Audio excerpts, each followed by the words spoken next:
This is Ed Eppley, and I'm joining Derek Champagne today to talk about my new book called Let's Be Clear, The 6 Disciplines of Focused Management Pros. Welcome to the Business Leadership Series, where we engage with leaders who are making an impact on their worlds and who want to share their knowledge and experience for your personal and professional growth. The following interview is designed to inspire you to become the best leader you can be. Your host, Derek Champagne, is the founder and CEO of The Artist Evolution, a full-service agency building successful brands, marketing tools, and campaigns, and also the author of the best-selling book, Don't Buy a Duck. And now, let's begin today's Leadership Series interview. Welcome to the Business Leadership Series, where our goal is to inspire you to become the best leader that you can be. We have Ed Eppley with us today. He's a leading global expert in professional management, sales strategy, and performance management, a principal consultant for the Table Group, a Patrick Lencioni Company, and operates the Eppley Group. He's trained managers at multinational companies across the U.S., Europe, China, Japan, Australia, and his clients include a who's who in the business category leaders such as BMW, DSW, Sara Lee, Bloomberg, Goodyear Tire and Rubber Company, Speedway, Steamboat Ski Resort Company, Value City Furniture, PSA Airlines, Emerson Electric, Safelite Auto Glass, and many others. And today we're going to be talking with him about some leadership strategies and his upcoming book, Let's Be Clear, 6 Principles of Focused Management Pros. Ed, thanks for being with us today. Oh, you're welcome, Derek. It's a pleasure to be with you. Hey, I'd like to start so our guests get to know you a little bit. Kind of give us a little bit about your background, start as early on as you want, and then how you got to where you are today. And then I'm going to dig in, and I'm chomping at the bit to ask you some leadership questions and hear about your book. Well, I will tell you that I didn't realize for quite some time that I was an entrepreneur at heart, a serial entrepreneur. But if you look back at my life, I started raising hogs as a 4-H project when I was 11 or 12, and turned it into a business and started selling breeding stock to local farmers when I was 14 and 15. And subsequently then started businesses in the advertising business and manufacturers rep businesses, the training business for Dale Carnegie with their franchises, and finally a call center for setting appointments for professional services companies. So all along the way, I suspect what I found out or knew was I'm better working for myself than I am for somebody else. So talk to me about leadership. I mean, you've got a great track record for helping the who's who of businesses and leadership. For you, what makes a great leader? I think one of the major components is authenticity. There's a lot of prescriptive recipes for what it takes to be effective as a leader. I find that the leaders that I think of as being the best at their leadership capabilities are authentic in the sense that they don't try to be somebody other than who they are. And one of the components of authentic leadership, I think, is the ability to demonstrate courage in a variety of situations. If you talk to folks who've placed themselves in harm's way, they talk about courage as not the absence of fear, but the ability to act despite it. And I think that it's so easy for people to not act when they're in charge of a team or a department or an organization. And so I think that the authenticity and courageous behavior go hand in hand in my definition. I also think they're great at creating clarity so that people know what's expected and know on what to focus. I think that leaders also that are highly effective get true committed behavior from people, both their direct reports, but throughout the organization, so that they get that discretionary effort that otherwise does not have to be offered up. And then the last thing is they create energy in the organization. They create this sense of urgency that's not artificial, that people are excited to do the work that needs to be done. I love that. Authenticity, courage, clarity, and focus, get true committed behavior, and create energy and urgency. Great advice. So you've talked about a good leader. What are some symptoms of poor leadership? Well, I've identified what I think are probably 6 that tend to be, maybe the disproportionate ones. I think there are probably more, but one is the good talent that you have will depart. They'll leave you. The folks that really are your best players are the ones that are going to have always someone knocking on the door or calling them or emailing them about opportunities. And so those people will start to listen and start to act on those invitations. The idea that if you're growing, you're probably not growing profitably. And a lot of times it's one and or the other. So the organization is not going to be sustainable. Productivity is usually declining or flat. And then morale is at best tepid. It's people may not actually be cynical, but they're probably not excited about what the organization's about.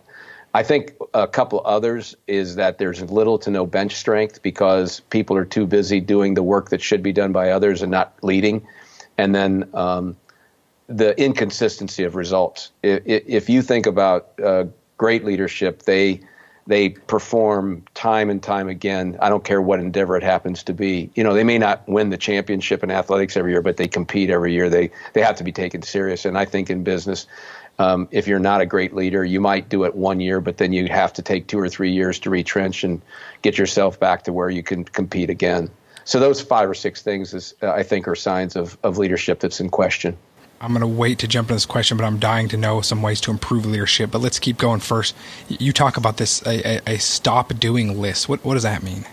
Well, Jim Collins in his book, Good to Great, makes reference to the most important list any executive can make is the stop doing list. And so often you see organizations that have 6 or 8 strategic objectives, and I would submit that it's not wrong to try to work in those that number of areas, Derek. But I think what happens if you don't declare one of those as most important, then you're probably going to get confusion and frustration. And so in order to be able to have time to work on what truly is most important, you got to make sure you don't spend time on things that don't really matter, or if they don't get worked on, it's not going to be as damaging to the organization. So somehow the leader in a team or a department or in a company, I think routinely, if at least once a year, should be asking the organization, what are things that we should stop doing, at least temporarily, to see if they continue to, still have value or not. And the only way you're going to find out is if you stop doing them. See if somebody complains, a customer or a vendor or somebody internally that says, I need that as an input to produce the output that you expect of me. And is this doing unnecessary processes in the company, or are you thinking serial entrepreneurs? I mean, myself, I had so many things going on. I had a consultant in 2016 say, Derek, 2017 is the year of no for you. And I had to strip things back, and I saw traction when I did that because I had much better focus on the things that were important. But what are you talking about when you say pull some things back in the organization to see if it affects the organization or not? First of all, I appreciate that you've been through that process and you can relate to the fact that it actually provides benefit. So thank you for sharing that with our audience. Yeah, I'm in recovery. Yes. Aren't we all? I think so many times I hope this doesn't get too convoluted. And if it doesn't make sense, stop me and I'll try to make it simpler. But if you think about it, so many people define their jobs in terms of activities they do rather than results that they should be producing from those activities. And I don't blame the individual. I blame the boss if that's happening. But if you go then to an individual who was hired in their mind to do these activities and you say, stop doing those activities, you'll often hear them say, I can't, that's my job. And so first of all, they've not been educated to the fact that they're in business. Their job exists to produce some outcome that the business values or that customers value. And instead, they define it in doing an activity. And so, first of all, you got to recognize that goes on. Now, as the business changes, as the market changes, and those activities that produced a result in the past may no longer be needed by the marketplace. So what was valuable 2, 3, 5, 8 years ago, if you keep doing it today, somebody doesn't value it. And today, that's now been replaced by something else as being more important. But the person who's actually doing that activity, no one's ever told them that it doesn't add value. And so that's why you have to stop doing things and test it sometimes to find out if anybody actually misses it. In the book, I make reference to a client that I did work with at the time had about 6 or 7 people who did nothing but generate reports monthly. that went throughout the organization. And this is in the back of the day when those reports were actually generated in paper. If you remember the large punch paper that would go out in those binders kind of thing. Oh, yes. And they needed those people to help install contracts that were recurring revenue, and they were growing so fast that they weren't getting those contracts implemented. So they said, you folks who do nothing for reports, stop doing those temporarily for the next 90 days, start helping us implement these contracts. And if somebody comes to you and asks for one of the reports that you've been building and putting together, then help them get it. But right now, we're not going to worry about doing it unless somebody asks for it. And of all the work and all those reports that were being generated, they only had 2 requests in 90 days. Wow. And so they had a number of people whose full-time job was creating reports that in the past were valuable, but, fast forwarding 2-5 years, no longer were, and no one stopped to tell them that you don't have to do that. I love that. I love the mentality, too. I love the mentality of the stop doing. That makes sense. Thanks for that explanation. I'll tell you, for my personal leadership, I had a health scare a while back where I had a day off where I was in the hospital for a day, and everything was great, but I looked at my list and said, okay, what do I need to clear off my schedule? And I looked and I thought, you know what? There's a lot of things here that I don't have to be doing right now. So what am I doing in my day intentionally as a leader to make sure that I'm moving the needle and being as impactful as I can? So I get that from a personal standpoint, and that makes sense for the business as well, to make sure that everything is running efficiently. Well, there's probably a corollary to this. If you think about it, most people are at their most productive about the 24 to 48 hours before they go on an extended vacation. And it's because they have the capacity in that time period of 24 to 48 hours to say no to so many things and just do the critical few things that really matter in that time period. And most of us, there's a term that you should hardly ever use in business, I think, but I think it really applies to our own behavior with regard to our use of our time, is we need to be ruthless. Yeah. Hey, let's talk about, I want to go into leadership now. You talked about great leadership, authenticity, courage, clarity, focus, true committed behavior, energy, urgency. Poor leadership, best people are leaving, not growing profitably, flat productivity, tepid morale, not excited, no bench strength, inconsistent results. So my personal story, and I share this on our commercials for our radio show, is that I woke up a few years ago and realized that not only am I a leader, but I'm an unintentional leader. One of my quests for having this show is to learn from experts like you. So how do we get better? If we see ourselves in that poor leadership category and we go, well, I want to be those things, but what are some steps I take to get there? Well, I think that there's some questions that I make reference to in the leadership area in the book. And this, at least symptomatically, I think, could identify where a person ought to spend their time. So what's an area of the business where more courage would be beneficial, or where people want me to be courageous? And for example, most businesses have what we call that destructive hero, that high-performing jerk, and that's normally it's not jerk that goes in there, but for the purposes of our audience, I'll say that. So most of the people in the organization are waiting for us to have the courage to say we will not tolerate that kind of behavior no matter how good the results are. I think that another area where most folks have not done much grunt work to be a great leader is to create a purpose beyond making money that will serve to unite people and let them put their own personal interests secondary to achievement of this purpose. So one of the things that Patrick Lencioni really emphasizes is that most great teams are fighting for something. They're fighting for something beyond making money. And when that purpose serves to unite them, then politics and pettiness and selfishness tends to get way down in the hierarchy of what people use to make their decisions, and instead they tend to be more unified and more worried about what do I need to do to make this purpose happen and become a reality, regardless of how it affects me and my department personally. I think those are a couple of things. I think that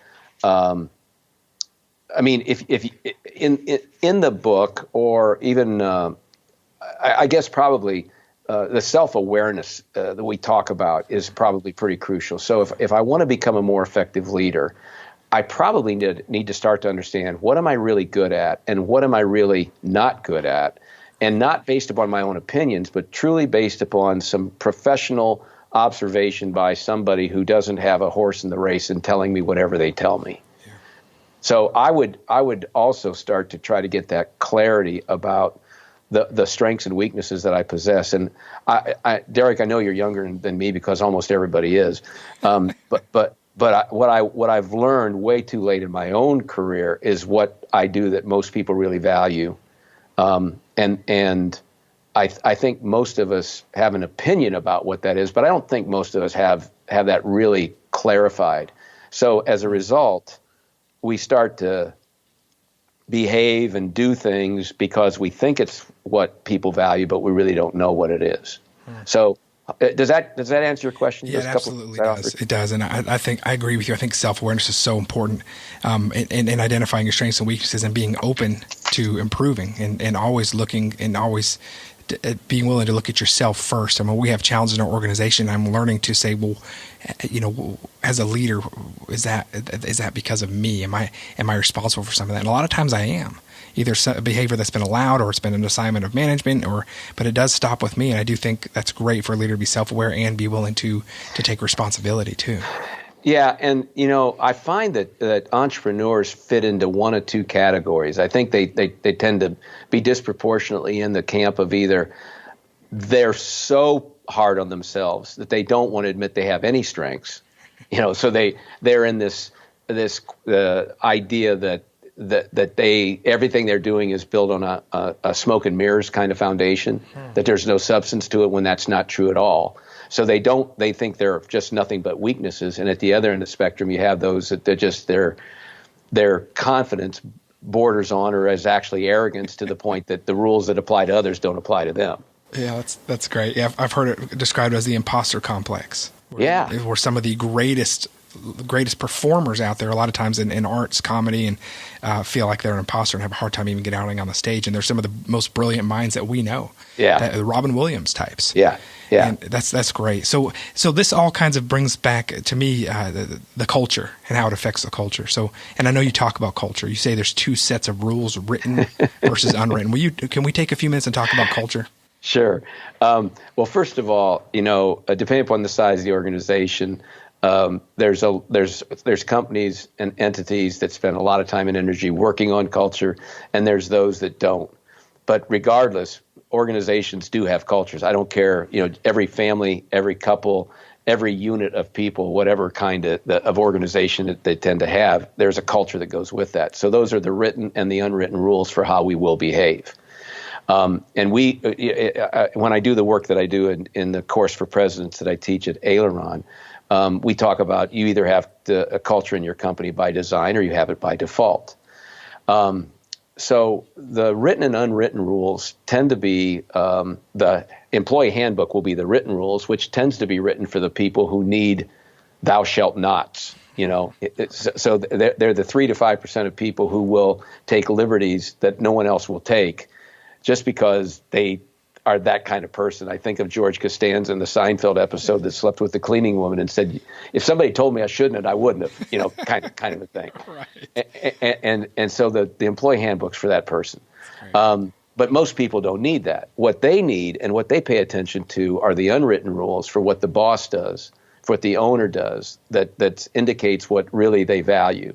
And I think most of us tend to pay more attention to what the boss does, what she or he does when there's a mistake or a problem, when there's failure. And they see how that gets addressed, either fairly or quickly or poorly, or, there's courage or there's not courage, there's indictments without evidence, those kinds of things. So I think the behavior that when we're in an executive or ownership or leadership position, the behavior we exhibit when there's a failure or mistake, I think really just sends all these signals that go so far into how willing people are to, first of all, admit a mistake, willingness to take a risk. Everybody says they want their people to take risks in appropriate ways and times and places, but in fact, so many times we exhibit behavior that says, we don't want you to do that. We're just not comfortable with you, thinking for yourself. And I really feel like most owners don't understand the size of the shadow. Most presidents, most CEOs don't understand the size of the shadow they cast on the company. Mm-hmm. Yeah, that's sobering. It really is. Wow, that's a responsibility. Oh yeah, and a lot of us, when we get into our leadership roles, whether it's an owner or an executive, a lot of us didn't sign up for that. Yeah, we didn't understand that that's part of the job and that's part of the responsibility. And there were some other things we wanted, probably, not just the salary or the title, but we wanted some of the responsibility. The scale of the job was attractive to us, but we didn't understand there were these other things that really make a huge difference about the amount of commitment and loyalty people are going to give us. Yeah, Ed, I can tell you personally, I did not expect those things. I prided myself in being a serial entrepreneur that liked to build things, but I really like to build it and see what I could make happen with it. But maybe not the day-to-day leadership things where you're casting a shadow and there's that responsibility. Wow. And it's been a few-year journey for me to be more intentional with that, but it is a responsibility. Can you talk to me? What's a sign that a leader has a green thumb for growing people? First of all, the whole premise of growing people rests in the premise that I have that your job exists to produce results, grow people, keep marginal performers uncomfortable, and to make things better. So if you put that in the backdrop, okay. when we talk about growing people, it's the improvement in their personal productivity year over year. That's at the most fundamental level of what I mean when we talk about growing people. So when we talk about a manager's job of growing their people, it's not necessarily preparing them for advancement as much as it is getting them to be more effective, more productive in their job year over year. And so that means I have to actually think about, if you put it in baseball terms, since we're in the springtime, it's really about how do I improve their batting average, right? How do I improve their fielding average? So that with the same number of opportunities, they more successfully convert those opportunities either into a hit or an out, depending upon whether it's offense or defense. And so, do I need to improve their speed? Do I need to improve their eye-hand coordination? Do I need to improve their strength? Whatever it is, but there's a competency that goes with that improvement in productivity. And so now I, as the boss, have to help my people identify what one thing, if they make a slight change in that, usually it's not a radical change. It's just it's a slight difference, more patience or more urgency or whatever it happens to be in a given situation, that yields a better result than I'd otherwise would get. So I'm not getting any more opportunities than I have historically. It's not an effort thing. It's just that with the effort that I'm expending, I get a better result. You hear that trite saying of work smarter, not harder. It's really about perform at a higher level. That's really what we mean by that. I'm asking you to elevate your game. And I'm not telling you to work harder. What I am saying is I want you to be more a craftsman of your practice or the kind of work that you do, whatever it is. That's a long-winded answer, but I want people to understand. Well, thank you. I just want people to understand it's not necessarily preparing me to advance, although that should ultimately be a possibility. But everybody in my team has to get 3 to 5% better every year. So when we talk about growing people who have a green thumb, they recognize that. They do that with everybody. Productivity should be rising year over year if we're doing this. If you think about it, the output of the business should get better every year. And a lot of times what you see is productivity rises for a period of time and then it plateaus, because sometimes people's capacity to do the job reaches a limit. What the job needs from them, they're no longer capable of doing. So that does happen. In other cases, people want to arrive. They don't want to have to keep getting better. I don't think there's anything not or unusual about the idea that at some point after 10 or 15 years, I think a pretty normal human tendency to say, I'd like to coast a little bit. Absolutely. But that's not the world we live in. The harsh business reality that we operate in is that if we're not getting better as an organization, then our competitors are either catching up or passing us. Right. Coasting is decline now. It is. It absolutely is. Man, Ed, thank you so much. Great advice. We've got just a couple more minutes, and I want to focus on your book for a few minutes. Tell us about the book, and then give us kind of the premise. And then I'd also like to know, I always like to know, what can the reader expect to take away? First of all, the book came as an outreach, or I guess you say an outcome of people asking me for more details when I would work with them either at Aileron or work with them in my own consulting work that I do. And so they'd say, well, do you have more, you got more information about that specific topic, or what else I want some more from you, whatever that might be. And so I recognized there was this need or demand. And then the second thing was, after 40 years in business, I was thinking, I probably ought to write some of this stuff down because it's all up in my head. And so it was really an effort to codify what I have. But I struggled for a couple of years, Derek, to come up with a framework for it. And fortunately, I started doing work at Aileron in Tip City, Ohio, which is this entrepreneurial center created by Clay Mattill, the former owner of Imes Pet Foods, to help executives learn how to professionally manage their businesses. And so as I started to learn their model for professional management, all of a sudden I recognized here's a way using their 6 disciplines to, if you will, as a skeleton, to hang on that, the things that I've learned about each of those disciplines that others could perhaps use. So that's how the book came about. The audience for the book, the target for the book really is owners, CEOs, presidents. And if they find it worthy, then what I'd really like for them to do is to share that, and, hand copy to the people that they have directly reporting to them, so that they can have a common language to talk about the different situations that they experience, so that when we say the word leadership, that we have a common definition of it and a common framework. If we talk about strategy, we're looking at it from the same point of view, or culture or structure, or whichever the disciplines we're talking about. Because I think, Derek, you experience that even in the people that you interview, that when somebody says strategy, there's a wide range of meaning to that, depending upon who you speak with and what their experiences have been. So part of what the intent of the book was is to create a common vocabulary for the organizations that would choose to read the book. A couple books that we've done that's something similar with. One was Deep Work by Cal Newport, where our team was able to get on the same page about what work means and what deep work means. Another one was a 12-week year, where our team was able to be on the same page on how we're doing our cycles, how we're doing our KPIs. And I'm excited about reading this book as well and seeing if that's another language that we can speak together, because it's been company changing for us to implement those books together and see we saw one guy spotted on a Saturday morning in a Starbucks just independently reading the Deep Work book, just to come together with our team. So I love it. I can't wait to read yours. Let's be clear, 6 disciplines of focus management pros. So excited about that. Ed Eppley, thank you again for being our guest. Where can we find your book? And it's coming out soon. When is it coming out, and where can we look for it now? It's actually out now on Amazon, so people can go there and get it. And they can also get it at the EppleyGroup.com. So my last name, Eppley, the EppleyGroup.com. They can also go online there, and it'll connect them to Amazon directly to the webpage for that. Awesome. Ed, thank you again for being our guest, and we look forward to reading this book and then watching the next great things that you're doing out there. Thanks, Derek. I'd love to visit with you anytime.